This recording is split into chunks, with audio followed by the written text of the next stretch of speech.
Software engineering में अध्याय 4 देख रहे हैं, प्रोसेस मॉडल्स।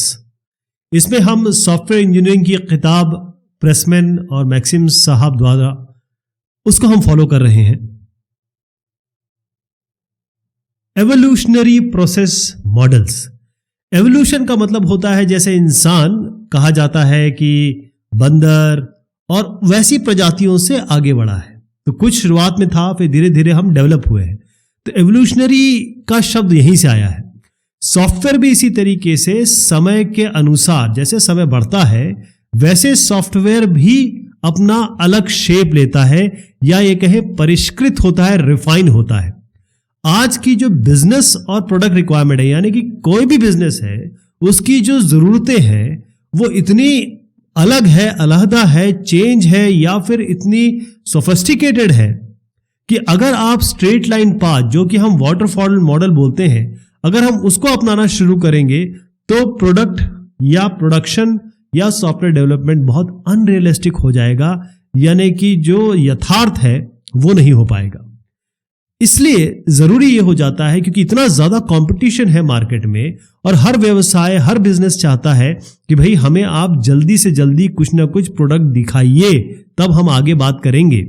ऐसी सिचुएशन में हमें ऐसे प्रोसेस मॉडल्स की जरूरत पड़ती है जहां पर यूजर को आप कुछ दिखा सके और साथ में जो भी प्रोडक्ट है वो आगे बढ़े, धीरे धीरे ग्रो करे, और जो भी आप परिवर्तन इसमें बताते हैं वो भी इस सॉफ्टवेयर में डाला जा सके, इनकॉर्पोरेट किया जा सके। इवोल्यूशनरी मॉडल्स इटरेटिव होते हैं। आइटरेटिव या इटरेटिव का मतलब यह होता है कि ये लूप, जैसे लूप होता है ना, बार बार चलता है। तो अगर आप मान लीजिए कि किसी एक स्टेडियम में दौड़ रहे हैं और यहां से शुरू हुए, तो आप वापस यहां पर आते हैं, तो इसको हम एक इटरेशन कहेंगे। तो ये इटरेटिव होते हैं, बढ़ते चलते हैं और हर बार आपको चेंज मिलता है, अलग अलग वर्जन मिलते हैं सॉफ्टवेयर के। तो इवोल्यूशनरी प्रोसेस का मतलब क्या हुआ? वो कौन से मॉडल होंगे जहां पर हर बार आपको वर्जन्स मिलते हैं। जैसे पहली बार आपको वर्जन 1 मिला, फिर 2 मिला, इस तरीके से ये आगे बढ़ता रहेगा और हर बार जब तक आप फाइनल वर्जन पे, फाइनल प्रोडक्ट पे नहीं पहुंच जाते, ये और रिफाइन होता रहेगा।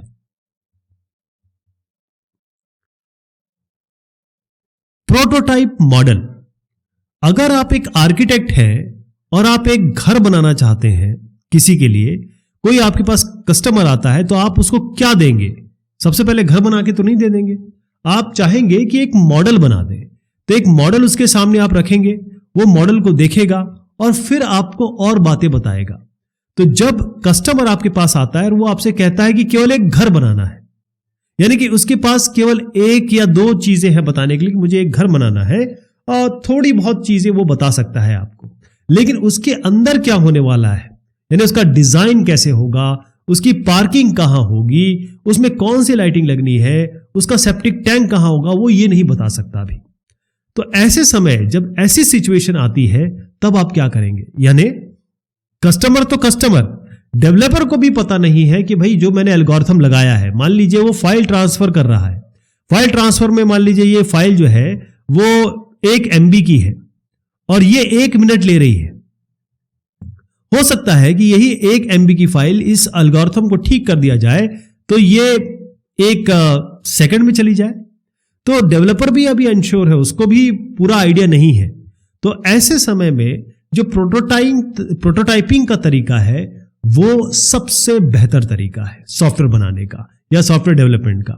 तो प्रोटोटाइपिंग का जो तरीका है, ये जो मॉडल है, ये दोनों को ही मदद करता है। यू मतलब आप एज अ सॉफ्टवेयर इंजीनियर, और स्टेक होल्डर यानी कि आपके जो कस्टमर है, वो दोनों ही समझ पाते हैं, क्योंकि दोनों की रिक्वायरमेंट अभी फजी है, यानी कि आपको क्या बनाना है और उनको क्या बनवाना है, दोनों ही क्लियर नहीं है। प्रोटोटाइपिंग की शुरुआत, जैसे कि हर एक प्रोजेक्ट या सॉफ्टवेयर डेवलपमेंट की शुरुआत बातचीत से होती है, यानी कम्युनिकेशन एस्पेक्ट। आप पहले बात करेंगे और जानकारी निकालेंगे। उसके बाद जब आपको ऑब्जेक्टिव्स पता चलेंगे, जब आपको पता चल जाएगा कि भाई क्या चीजें हैं, तब आप आगे का एक्शन डिसाइड करेंगे कि हां अब हमें आगे क्या करना है और कौन कौन सी रिक्वायरमेंट, जैसे मान लीजिए आपको रिक्वायरमेंट 1, रिक्वायरमेंट 2 ऐसे मिली, तो आपको लगेगा कि अरे ये जो रिक्वायरमेंट है ना, ये अभी भी क्लियर नहीं है, इस पे हमें और बात करनी पड़ेगी। तो प्रोटोटाइपिंग का जो इटरेशन होता है या प्रोटोटाइपिंग इटरेशन, ये तरीका होता है जहां पर आप फटाफट कोई चीज पेश कर देते हैं। कहने का मतलब ये है कि एक क्विक डिजाइन, बहुत फटाफट। आपको मान लीजिए 1 साल का एक प्रोजेक्ट मिला सॉफ्टवेयर डेवलपमेंट का, और इसमें आपने क्या किया, 1 महीने के अंदर ही आपने यूजर के सामने एक मॉडल या प्रोटोटाइप पेश कर दिया कि सर ऐसा सॉफ्टवेयर हम बनाने वाले, इस तरीके से कुछ दिखाई देगा। तो अब क्या हुआ, इससे फायदा यह हुआ कि ह्यूमन इंटरफेस लेआउट कैसे इस सॉफ्टवेयर के साथ, कैसे इस ऐप के साथ, कैसे इस वेबसाइट के साथ काम किया जाएगा, वो सब आइडिया लगने लगता है। अब आप ये प्रोटोटाइप यूजर को दे देंगे, यानी कि स्टेक होल्डर को दे देंगे कि भाई देखिए, ये इसको देखिए। यूजर इसे देखेगा और उसको, क्योंकि अब उसके पास हाथ में कुछ है देखने के लिए, तब इस पे वो अपनी जरूरतें बताएगा, अपनी फीडबैक बताएगा, यानी कि उसको क्या क्या लगता है, अच्छा बुरा, वो आपके सामने पेश करेगा। अब ये हो गया, प्रोटोटाइप बन गया। इसके बाद इसको परिष्कृत किया जाएगा। आप जो भी यूजर की नीड और जरूरत आई इस फीडबैक से, उसके तहत आप इसको, क्योंकि अब आपके पास रिक्वायरमेंट और क्लियर होने लगी है, अब आपको लगेगा हाँ हमने इनको दिया, इन्होंने कहा ये नहीं चाहिए, ये चाहिए, वो सारी चीजें आपके सामने आने लगेगी। तो प्रोटोटाइप जो आपने बनाया है, उसका मेन मुद्दा, मेन कारण यही है कि आप सॉफ्टवेयर रिक्वायरमेंट जो फजी थी, जो क्लियर नहीं थी, उसको पूरी तरीके से दर्ज करना चाहते हैं, जानना चाहते हैं। तो प्रोटोटाइप हमेशा प्रोटोटाइपिंग मॉडल में एक पहले सिस्टम की तरह काम करता है, क्योंकि पहला यही सॉफ्टवेयर का एक वर्जन है जो आप यूजर को देंगे। प्रोटोटाइप मॉडल में जब भी हम प्रोटोटाइप के बारे में बात करते हैं तो वो थ्रो अवे होता है, यानी कि उसको यूजर को देते हैं, यूजर इस पे फीडबैक देता है, रिक्वायरमेंट क्लियर हो जाती है, जरूरतें क्लियर हो जाती हैं, आप इसको उठा के डस्टबिन में डाल देते हैं, फेंक देते हैं। लेकिन कई ऐसे एवोल्यूशनरी मॉडल है, कई ऐसे जगह पर यही जो थ्रो अवे या यही प्रोटोटाइप जो है, ये आगे एक्चुअल सिस्टम जो वाकई में सॉफ्टवेयर बनने वाला है, एप्लीकेशन बनने वाला है, वेबसाइट बनने वाली है, उसका रूप ले लेता है। जो स्टेक होल्डर है, यानी कि जो कस्टमर है, और जो सॉफ्टवेयर इंजीनियर, ये दोनों ही प्रोटोटाइपिंग से बहुत खुश रहते हैं। उसका कारण क्या है? पहली चीज, एज अ डेवलपर आपके पास जैसे ही आपके पास सॉफ्टवेयर आया बनाने के लिए, आपने फटाफट काम करना शुरू कर दिया, तो एज ए डेवलपर आप खुश हो गए। और एज ए यूजर जैसे ही आपने काम दिया, आपके पास एक प्रोटोटाइप आ गया, एक प्रोडक्ट आ गया, तो दोनों ही फटाफट उस चीज को फील कर सकते हैं। लेकिन इस प्रोटोटाइपिंग मॉडल जो सॉफ्टवेयर डेवलपमेंट का है, इसके साथ कुछ दिक्कतें भी हैं। दिक्कत क्या है कि जैसे ही आप स्टेक होल्डर के पास जाएंगे और एक आपने वर्किंग वर्जन, जिसको हम प्रोटोटाइप कह रहे हैं, वो उसके सामने पेश करेंगे, आपने इसमें ना तो क्वालिटी का ध्यान दिया है, ना तो आपने इसमें सॉफ्टवेयर इंजीनियरिंग के किसी भी एस्पेक्ट का ध्यान दिया है, जैसे मेंटेनेबिलिटी, आगे चल के आपको उसको मेंटेन करना है। इसी को जैसे ही यूजर लेगा, वो कहेगा कि लाइए आप मुझे ये दे दीजिए, इसमें थोड़ी बहुत जो चेंजेस है कर दीजिए, यही हमको फाइनल दे दीजिए। अब चक्कर ये है कि आप जानते हैं एज ए डेवलपर, आपने तो इसको प्रोटोटाइप के तौर पर डेवलप किया है, तो यूजर इसे मांगने लगता है और यहीं पे सॉफ्टवेयर डेवलपमेंट की टीम उसे मना करती है।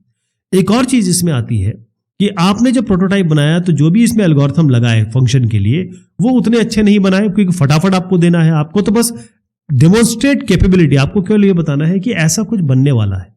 तो आप जानते हैं कि इसमें चीजें आपने जो डाली है, हो सकता है ऑपरेटिंग सिस्टम जो आपने यूज किया हो, या फिर प्रोग्रामिंग लैंग्वेज जो यूज की हो, जावा यूज कर ली हो, C# यूज करना हो, या पाइथन यूज करना हो, तो आपने वो चीजें यूज की है जो नहीं करनी है। लेकिन तब भी कई बार ऐसा होता है कि जो आपने इसके अंदर डाल दिया, वही प्रोटोटाइप आगे एक्चुअल सिस्टम बनता है, और वो चीज हमेशा जो खराब चीज आपने इनपुट की है शुरुआती दौर में, वही आगे उसका सिस्टम का इंटीग्रल पार्ट बन जाती है। ये इसकी प्रॉब्लम है प्रोटोटाइपिंग की।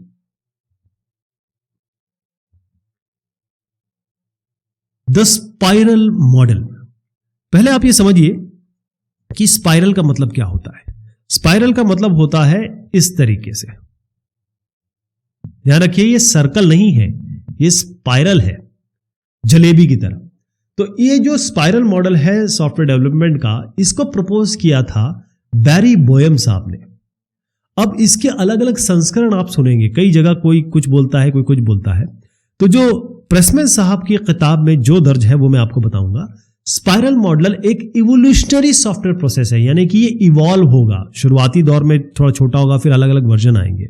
इसमें बताया गया है कि ये प्रोटोटाइप प्लस वाटरफॉल मॉडल का कॉम्बिनेशन है। कई जगह आप देखेंगे कि इसको इटरेटिव मॉडल और वाटरफॉल मॉडल का कॉम्बिनेशन बताया गया है, लेकिन क्योंकि प्रोटोटाइप का इटरेटिव नेचर यूज किया जा रहा है, यानी कि प्रोटोटाइप क्या होता है कि आपने फटाफट सॉफ्टवेयर का एक प्रारूप बनाया, यूजर को दे दिया, यूजर ने इसको आपके फीडबैक दिया, आपने प्रोटोटाइप को फेंक दिया। ऐसा इसमें नहीं होता। इसमें क्या होता है कि ये प्रोटोटाइप आप बार बार बनाएंगे, और बार बार बनाने को ही इटरेटिव कहते हैं।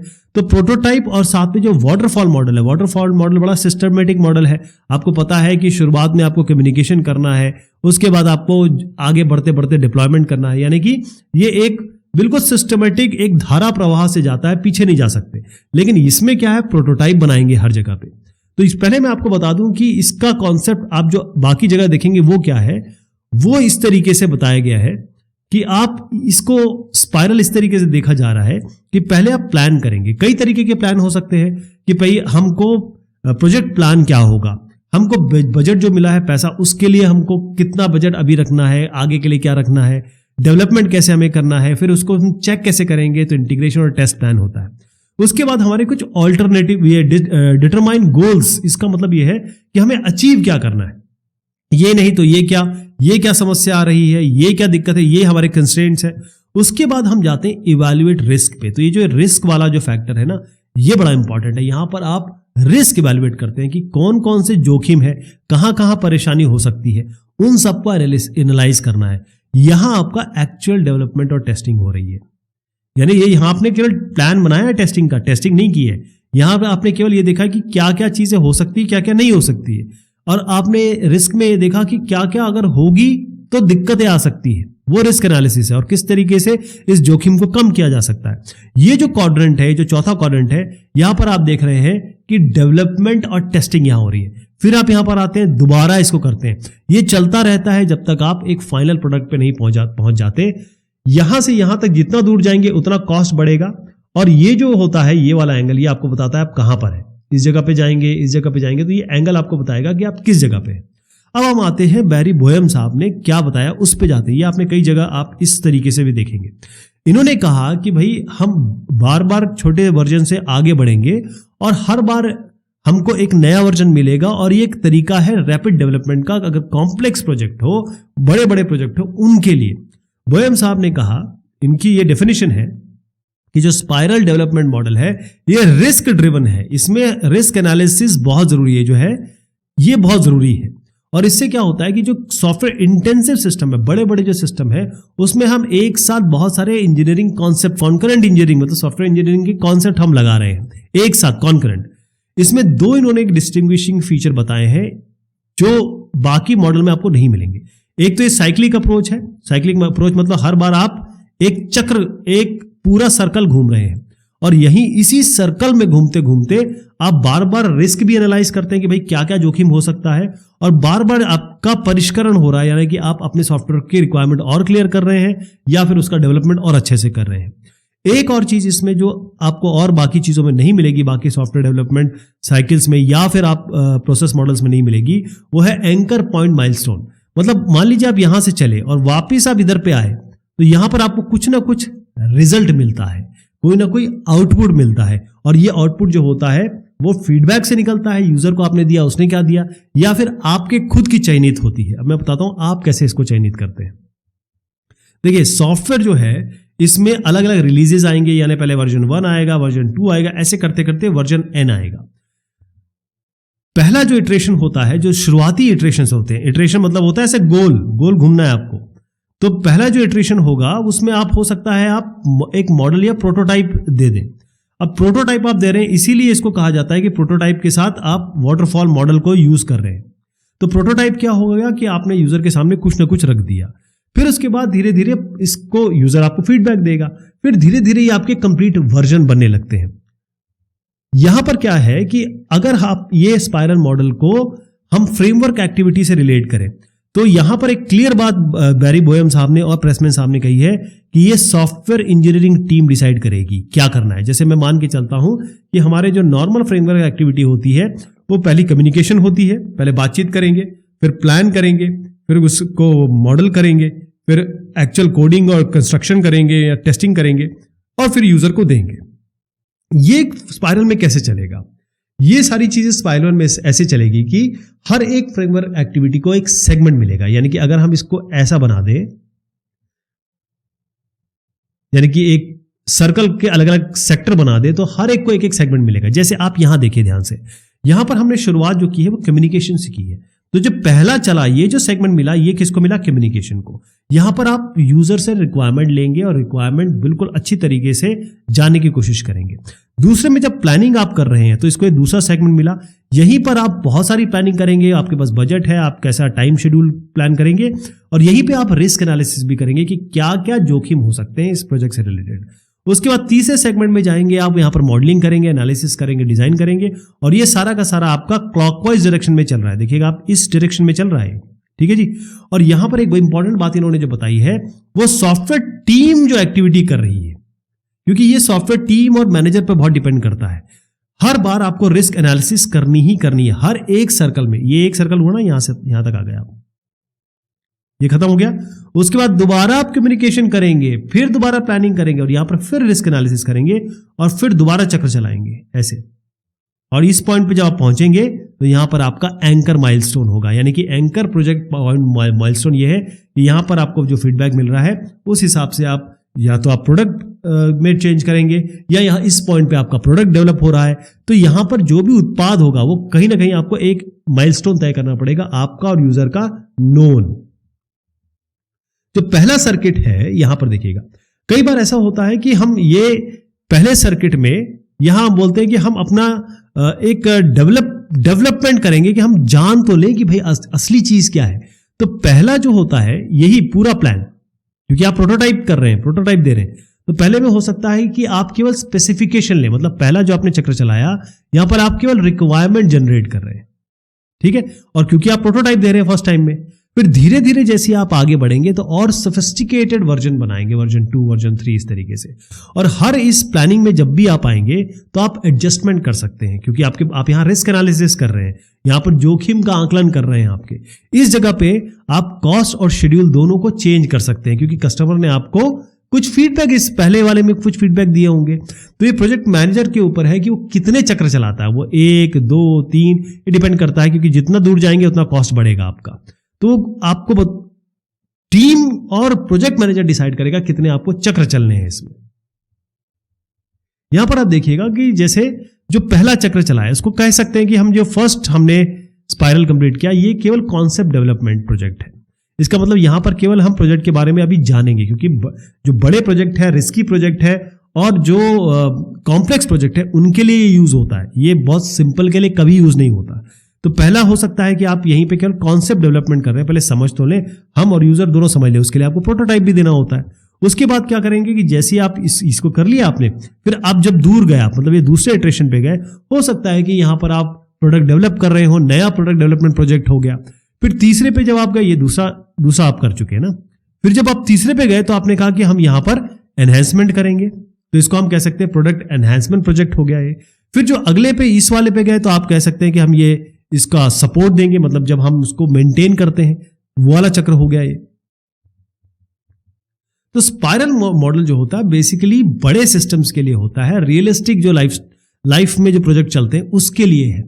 लेकिन सबसे बड़ी बात यहां पर है कि जो रिस्क रिडक्शन हो रहा है, जो रिस्क एनालिसिस हो रही है और रिस्क को कम किया जा रहा है, वो यहां पर प्रोटोटाइपिंग से हो रहा है। प्रोटोटाइप मतलब आप यूजर को हर बार एक प्रोटोटाइप दे रहे हैं। और प्रोटोटाइपिंग मॉडल में हमने प्रोटोटाइप में ये सीखा था कि हम बस पहले स्टार्टिंग में, जैसे 1 साल का प्रोजेक्ट है तो हम पहले या दूसरे महीने में उसको प्रोटोटाइप दे देते हैं, वो देखता है, आपको ये फीडबैक देता है, रिक्वायरमेंट क्लियर हो जाती है, उसके बाद हम इस प्रोटोटाइप को फेंक देते हैं। ऐसा नहीं, यहाँ पर आप हर बार प्रोटोटाइप बना सकते हैं।